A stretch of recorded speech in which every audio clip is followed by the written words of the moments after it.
Selamat datang kembali di pembahasan kita. Hari ini kita mau gali lebih dalam nih satu bab spesifik dari buku Transformed. Tepatnya bab 44. Ini menarik banget karena fokusnya ke keberatan-keberatan yang sering muncul dari Chief Information Officer atau CIO, terutama pas perusahaan mau pindah ke model operasi produk. Padahal kan seringnya kita lihat CIO itu ya pemimpin alami lah buat urusan teknologi, tapi ternyata model produk ini pendekatannya agak lain ya dari IT tradisional. Betul sekali. Dan bab 44 ini benar-benar nekenin di situ. Walaupun kelihatannya mirip, ada perbedaan yang fundamental banget antara peran IT tradisional sama apa yang di model baru ini disebut ya rekayasa produk. Nah, paham bedanya ini penting banget buat yaitu mengatasi hambatan atau salah paham dari CIO. Oke, mari kita coba bedah deh inti perbedaan yang disorot sama bab 44 ini. Apa sih sebenarnya yang bikin peran teknologi di model produk ini beda banget gitu secara mendasar dibanding dunia IT lama yang mungkin CIO lebih kenal? Konflik utamanya di mana? Jadi bab 44 itu nunjukin beberapa area konflik utama. Ini sumbernya dari filosofi yang beda. Pertama, soal fokus utama. Rekayasa produk itu, ya namanya juga produk ya, fokusnya membangun solusi teknologi internal. Jadi kompetensi inti. Sementara IT tradisional, seringnya itu lebih ke arah mengintegrasikan atau ya membeli solusi dari luar, dari vendor. Ini bukan cuma beda taktik loh, tapi udah strategis. Oh, jadi bangun sendiri versus beli jadi ya? Itu pasti efeknya kemana-mana kan? Gimana soal skala operasinya? Ada bedanya juga? Nah, itu dia, efek domino. Bab 44 nunjukin perbedaan skala yang wah dramatis. Sistem yang diurus tim rekayasa produk itu kan seringnya buat pengguna luar, eksternal, yang jumlahnya masif. Bisa ribuan, bahkan jutaan kali lipat loh dibanding sistem IT internal yang fokusnya ke karyawan aja. Skala segini kan butuh arsitektur, keandalan, proses. Wah, beda banget pokoknya.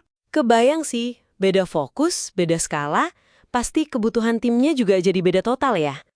Bab 44 nyinggung soal ini nggak? Dampaknya ke orang-orang di dalamnya gitu. Oh, jelas dibahas. Bab 44 ngejelasin konsekuensinya langsung. Deskripsi kerjanya, skill teknis yang dibutuhin, kayak misalnya, jago banget soal cloud native engineering, data science, product management gitu ya. Sampai ke struktur gaji buat tim rekayasa produk, itu bisa jadi beda banget sama tim IT biasa.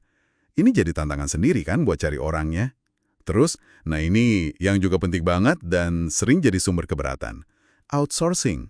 Nah, ini dia nih. Kalau di IT biasa kan outsourcing itu sering jadi cara biar efisien ya. Gimana pandangan bab 44 soal ini kalau konteksnya model produk? Justru kontras banget. Bab 44 ngasih lihat sisi lainnya. Kalau di IT tradisional, okelah mungkin IT bukan core bisnis kan. Tapi di model produk, teknologi itu ya produknya. Inti bisnisnya. Jadi kalau pengembangan intinya di outsource, kata bab 44, itu sama aja kayak kita nyerahin kemampuan inovasi kita, kecepatan belajar kita ke orang lain. Wah, ini bisa fatal. Kenapa? Ya karena jadi lambat buat adaptasi, buat respon pasar. Padahal itu jantungnya model produk. Buku ini kan juga ada cerita ya, kasus transformasi gagal gara-gara CEO-nya nyerahin gitu aja ke CIO yang belum ngeh sama model baru ini. Atau malah CIO-nya dorong metrik IT lama, kayak biaya harus bisa diprediksi, bukan kecepatan inovasi. Bab 44 ini bantu kita lihat akarnya nggak? Banget. Bab 44 ini kayak ngasih kacamata khusus buat lihat situasi kayak gitu.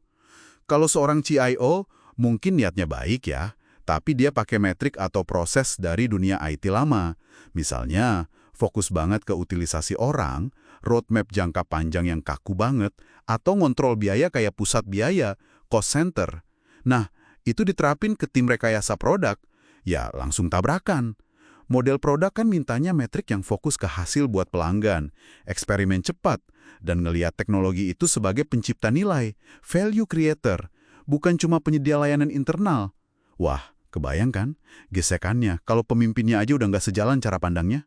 Tapi gimana kalau ada CIO yang justru proaktif? Dia lihat potensi model produk ini, pengen mimpin transisinya, atau mungkin malah mau berubah jadi CTO yang lebih fokus ke rekayasa produk. Bab 44 nggak sih saran nggak buat skenario ini? Ada. Jadi bab 44 nggak cuma nunjukin masalah, tapi juga ngasih solusi. Konstruktif kok buat CIO yang mau berubah. Sarannya cukup konkret, cari pendampingan coaching gitu dari pemimpin produk atau rekayasa yang udah pengalaman sama model ini. Atau dia ikut program intensif kayak CTO Bootcamp, itu kan dirancang khusus buat belajar prinsip, pola pikir, praktek baru. Pesannya sih jelas, ini emang perubahan besar, perlu mau belajar banget, tapi sangat mungkin kok dilakuin. Oke, jadi kesimpulan dari bab 44 ini ya, perspektif CIO itu penting banget lah dalam transformasi digital. Tapi model operasi produk ini memang nuntut perubahan cara pikir yang signifikan dari IT tradisional. Terutama soal beda mendasar antara bangun versus beli, skala operasi yang jauh beda, kebutuhan orang yang unik, sama pandangan strategi soal outsourcing. Nah, paham akar bedanya ini jadi kunci ya, entah buat ngatasin keberatan atau malah dukung CIO yang mau jadi motor perubahan. Tepat sekali. Dan mungkin sebagai penutup ya, ini ada pemikiran buat Anda bawa pulang dari diskusi bab 44 kita ini. Kalau dalam model operasi produk ini, teknologi itu benar-benar udah jadi bisnis Anda, bukan lagi sekedar pendukung. Kira-kira gimana seharusnya pemisahan tradisional antara departemen IT sama lini bisnis itu dirombak secara fundamental? Nggak cuma di struktur organisasinya aja, tapi juga di budaya kerja Anda sehari-hari.